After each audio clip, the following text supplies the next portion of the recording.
Tensions are rising in the Caribbean as the United States flexes its military muscle in a show of force not seen in the region for decades. The deployment of USS Gerald R. Ford, America's newest and most powerful aircraft carrier, marks a dramatic escalation in Washington's campaign against Latin American drug cartels. But critics say that this is about more than narcotics. The Caribbean is fast becoming the epicenter of geopolitical storm.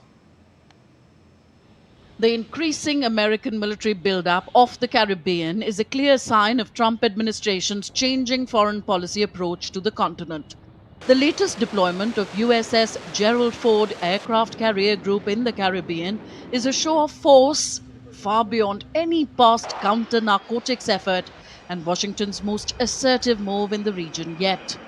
The Ford, which was commissioned in 2017, is the United States' newest aircraft carrier and the world's largest, with more than 5,000 sailors aboard. Washington has long accused Caracas and Bogota of harboring drug traffickers and undermining democratic institutions. The Pentagon told Congress recently that the United States is in armed conflict with Latin American drug cartels, designating them as terrorist groups and describing suspected smugglers as unlawful combatants.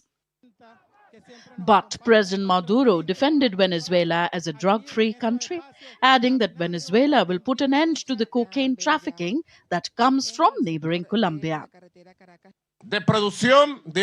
Venezuela is a country free of coca leaf production, free of cocaine production, and we will achieve 100% elimination of the remaining 5% of drug transit that comes from Colombia.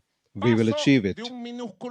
Further, Maduro also called for the mobilization of the peoples of South America and the Caribbean to avoid conflict and promote peace. The people of the United States know it. They're making up a new eternal war. They promise that they will never enter a war, and they're making up a war that we will avoid. How? With the mobilization of the people of South America. As South America and the Caribbean all say, no to war, yes to peace, yes to prosperity, yes to harmony and living together. But fears grow in Venezuela that Washington's ultimate goal is to overthrow the government of President Nicolas Maduro. In neighboring Colombia, thousands of people rallied in Bogota's Bolivar Square to back President Gustavo Petro after the U.S. imposed sanctions on the Colombian leader on Friday. The U.S. Treasury blacklisted Gustavo Petro, First Lady Veronica Alcocer, his eldest son Nicolas, and Interior Minister Armando Benedetti, banning them from travel to the United States and freezing any U.S. assets they hold. El resumen.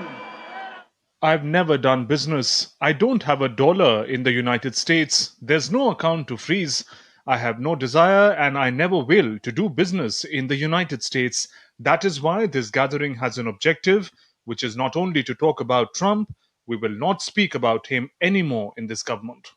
Experts in Brazil too had a reaction on the standoff.